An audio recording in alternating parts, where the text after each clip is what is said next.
Hello student, this is Akanksha Sharma. You are watching my YouTube channel और आज मेरा topic है प्रोविजन फॉर डेप्रिसिएशन का जो बैलेंस है वो क्वेश्चन में गिवन नहीं है, तो आप किस तरीके से सॉल्व करेंगे। ठीक है, तो ये क्वेश्चन मैं आपको टीएस ग्रेवाल का लेके आई हूँ। क्वेश्चन नंबर 26 है, तो आप बुक से भी रीड आउट कर सकते हैं, वरना मैंने शॉर्ट में थोड़ा लिख लिया है क्वेश्चन को। ठीक है, तो फर्स्ट आप रीड करते हैं। Ashok and company whose books are close 31st March purchase a machinery for ₹1,50,000 on 1st April 21। Ashok जो बुक्स उसकी क्लोज होती है 31st मार्च को, उसने एक मशीनरी परचेज करी है 1 अप्रैल 21 में।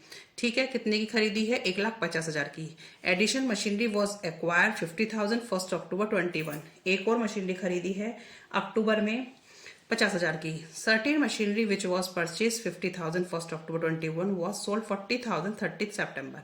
जो उसने 1 अक्टूबर को खरीदी थी वो 30 सितंबर 23 को सेल कर दी 40,000 में।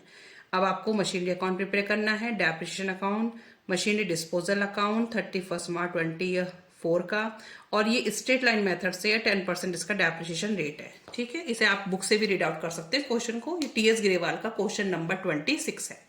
ठीक है स्टूडेंट, अब मैं एक वर्किंग नोट प्रिपेयर करती हूँ कि मैंने एक मशीनरी खरीदी है 1 अप्रैल 21 में 1,50,000 की। ठीक है, लेस 10% डेप्रिसिएशन कितना हो जाएगा? 15,000। ये वैल्यू हो जाएगी 1,35,022 की वैल्यू। फिर 10% लगाएंगे, ये आ जाएगी 1,20,000। ये आ गई 23 की वैल्यू। 10% फिर लगाएंगे, ये आ जाएगी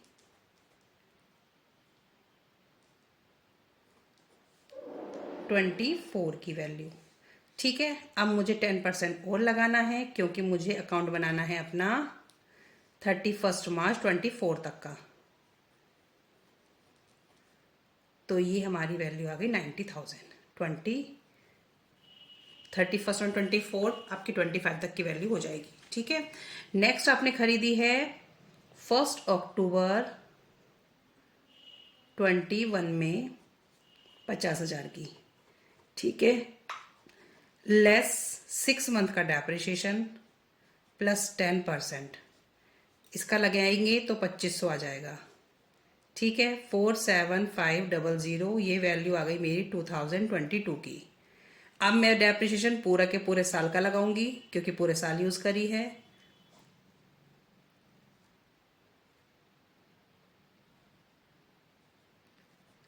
ये आ गया 23 का। सेल कब करी है? 30 सितंबर को, तो इट मीन्स 6 महीने फिर यूज करी, 6 मंथ 10%, क्योंकि अप्रैल से सितंबर तक आपने यूज करी, तो 6 महीने का।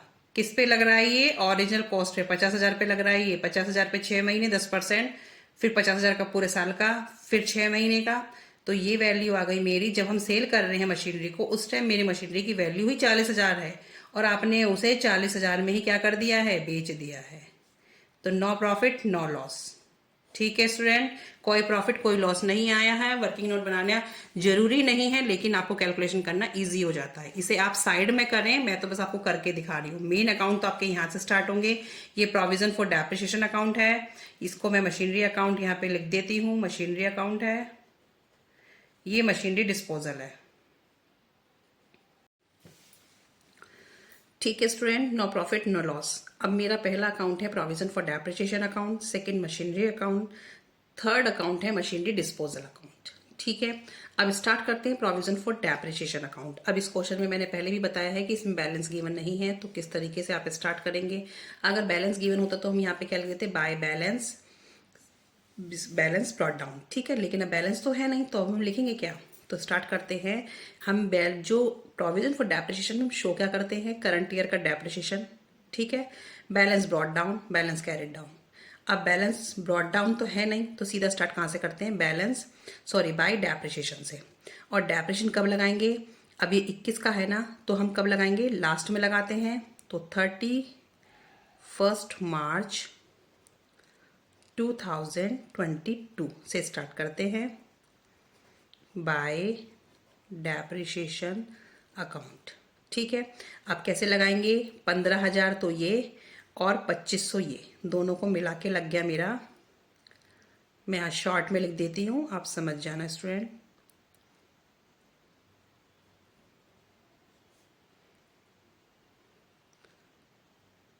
17500। ठीक है, ये आपका आ गया। अब ये मैंने 31 मार्च क्यों लिया, क्योंकि हम ईयर हमारा स्टार्ट हो रहा है 1 अप्रैल से, लेकिन डेप्रिसिएशन कब लगाते हैं, एंड ऑफ द ईयर 31 मार्च 2022 को हमारा डेप्रिसिएशन ये लगेगा। अब ये हमारा डेप्रिसिएशन आ गया है। अब क्या करेंगे, अब कुछ नहीं दे रखा तो सीधा क्या निकाल देंगे, ये हमारा क्या आ जाएगा, 31 मार्च 2020, 31 मार्च 22 का ही मेरा क्या आ गया, ये टू बैलेंस कैरेट डाउन, क्योंकि कुछ और गिवन नहीं है तो आप इसी को कैरेट डाउन कर देंगे। ठीक है, ये हमारा यहीं पे ऑफ हो गया। अब उसके बाद अभी स्पेस इतना नहीं है तो मैं क्या कर रही हूँ, नेक्स्ट ईयर अभी यहीं से बनाना स्टार्ट कर देते हैं। अब ये 1 अप्रैल, ये हमारा 1 साल कवर हो गया। देखो यहाँ पे मैंने दोबारा से अमाउंट नहीं लिखा, लेकिन जब आप सॉल्व करेंगे तो आप दोबारा अकाउंट लिख देना। 1 अप्रैल 2022, इसी साल का अब आगे वाले में क्या आ जाएगा, बाय, अब आपके पास क्या मिल गया, आपको बैलेंस मिल गया, बैलेंस ब्रॉड डाउन 17,500। ठीक है, अब 22 वाले ईयर में तो कुछ करा नहीं है, तो यहाँ पे भी आप क्या दिखाएंगे, करंट ईयर का डेप्रिसिएशन 31 मार्च 2023 का दिखाएंगे। अब क्योंकि डेप्रिसिएशन में क्या आता है, प्रोविजन फॉर डेप्रिसिएशन में डेप्रिसिएशन आते हैं, जो भी डेप्रिसिएशन गिवन होते हैं, तो 15,000 ये और 5,000 ये, कितना हो गया, इसे भी मैं शॉर्ट में यहाँ लिख देती हूँ, आप स्टूडेंट करके जरूर देखें, क्योंकि मैं थोड़ा शॉर्ट में लिख रही हूँ। 20,000 ये हो गया। ठीक है, अब ये अमाउंट मेरे पास आ गया 37500। ठीक है, ये मेरा कब का बैलेंस हो गया, ये मेरा हो गया इधर 31 मार्च 2023 टू बैलेंस कैरेट डाउन 37500। ठीक है, इसको मैं दोबारा लिख देती हूँ क्योंकि यहाँ स्पेस इतना दिख रहा है मेरे को। ठीक है, अब नेक्स्ट फिर 1 April 2023 by balance brought down 37500। अब यहाँ पे क्या हुआ है, एक मशीनरी सेल भी हुई है। अब सेल कब हुई है, 30 सितंबर को हुई है। ठीक है, तो अब किस तरीके से करेंगे आप, एक डेप्रिसिएशन तो मेरा 30 सितंबर को लगा है, कौन सा वाला है, ये वाला, तो इसके लिए आप वही डेट डालेंगे 30 सितंबर, क्योंकि वो भी आपका किस में जा रहा है, करंट ईयर में जा रहा है। तो बाय डेप्रिसिएशन अकाउंट 2500, और बाकी का जाएगा 31 मार्च 2024 बाय डेप्रिसिएशन अकाउंट, कौन सा जाएगा, 15,000 इस वाली मशीनरी का। ठीक है, तो डेटों का बड़ा ध्यान रखना है। 30 सितंबर मैंने क्यों लिखा, क्योंकि ये वाला आपका 30 सितंबर तक का है और 31 मार्च का ये वाला है, तो मैंने अलग अलग मेंशन कर दिया जिससे स्टूडेंट को अच्छे समझ आ जाए। उसके बाद आपको क्या करना है, अब इसी साल आपने मशीनरी सेल करी है, तो जब भी आप प्रोविजन फॉर डेप्रिसिएशन बनाते हैं, जो मशीनरी सेल हुई है उसका टोटल डेप्रिसिएशन वो किधर जाएगा, इधर। सेल कब करी है हमने, सेल करी है मैंने 30 सितंबर 2023 टू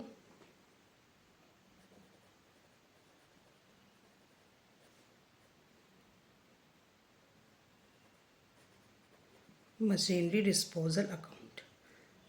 जो मशीनरी सेल हुई है उसका टोटल डेप्रिसिएशन 2500, 5,000, 2500, 5 10,000, जो मशीनरी सेल हुई है उसका टोटल डेप्रिसिएशन। ठीक है, फिर 31 मार्च 2024 to balance carried down.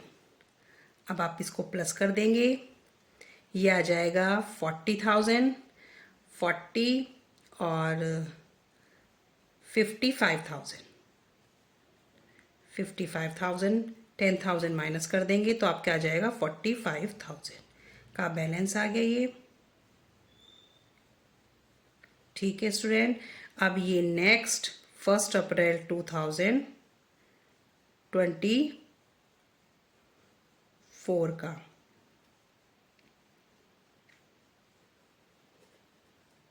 By balance brought down बैठेगा 45,000। हमें यहीं तक का चाहिए था क्योंकि 31 मार्च 2024 का बोला है, मैंने वो वैल्यू निकाल दी है।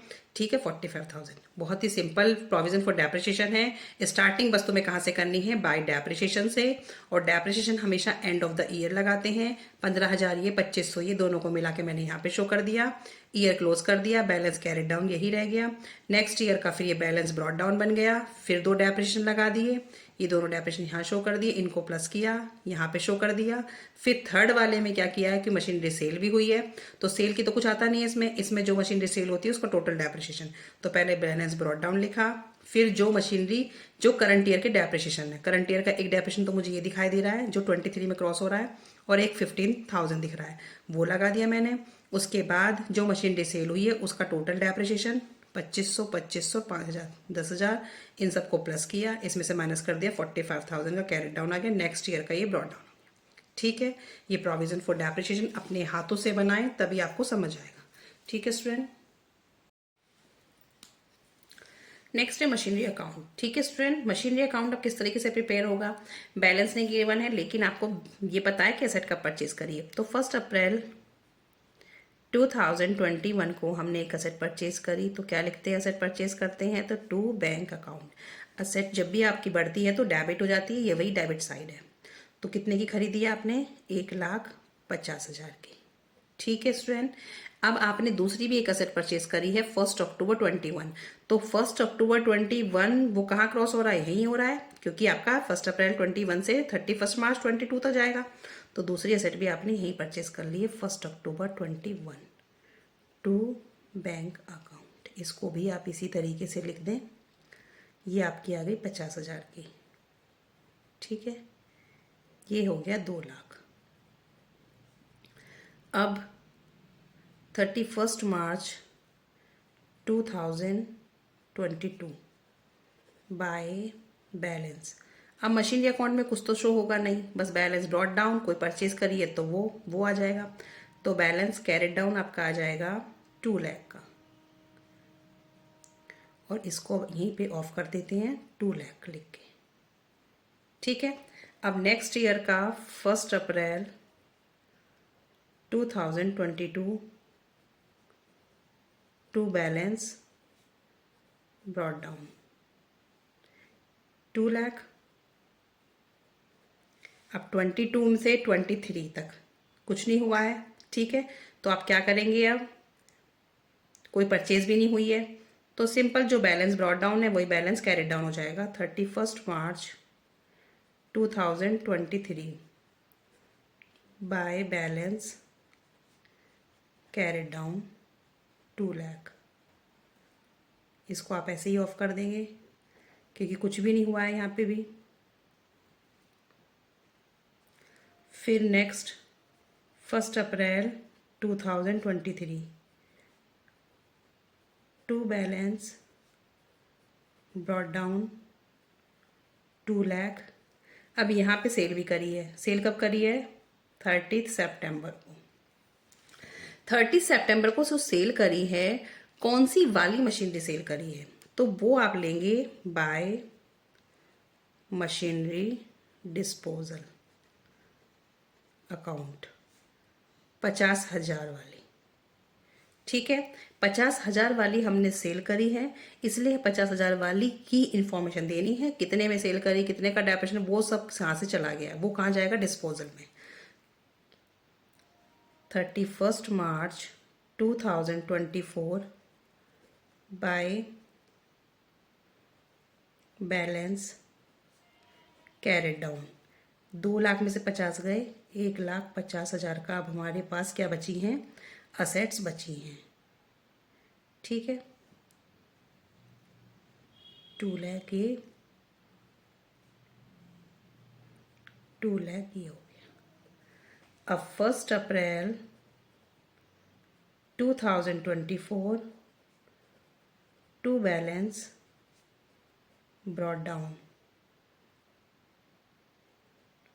1,50,000, 1,50,000 ये वाला यहाँ ट्रांसफ़र कर दिया। ठीक है, समझ आ गया क्या करा है। इस मशीनरी अकाउंट में कुछ नहीं आता। जब प्रोविजन फॉर डेप्रिसिएशन और मशीनरी डिस्पोजल अकाउंट बनता है तो मशीनरी अकाउंट में ब्रॉट डाउन, कोई खरीदी है तो वो आ जाता है, कैरेट डाउन, और जो मशीनरी सेल हुई है, जो सेल हुई है वो आ जाती है। बाकी इसमें कुछ नहीं आता। सारी इन्फॉर्मेशन प्रोविजन की प्रोविजन में, और डिस्पोजल जो सेल हुई है उसके डिस्पोजल में चली गई। डिस्पोजल अकाउंट होता क्या है? Sale account. जो मशीनरी सेल हुई है उसका अकाउंट अलग से सेपरेट कर दिया है। ये अकाउंट सबसे सिंपल अकाउंट है। आपने मशीनरी सेल कब करी है? 30 सितंबर को, 30 सितंबर 23 को। तो जो मशीनरी सेल करी है, ठीक है, टू मशीनरी अकाउंट 50,000। अब ये 50,000 की इंफॉर्मेशन आप इधर दे देंगे। ठीक है, क्या देंगे? 30 सितंबर को ही मशीनरी को बेचा, और उसे बेचने पे क्या लॉस प्रॉफिट हुआ? उसे प्रॉफिट लॉस तो कुछ नहीं हुआ। तो वो बेची कितने में हमने? By bank account 40,000।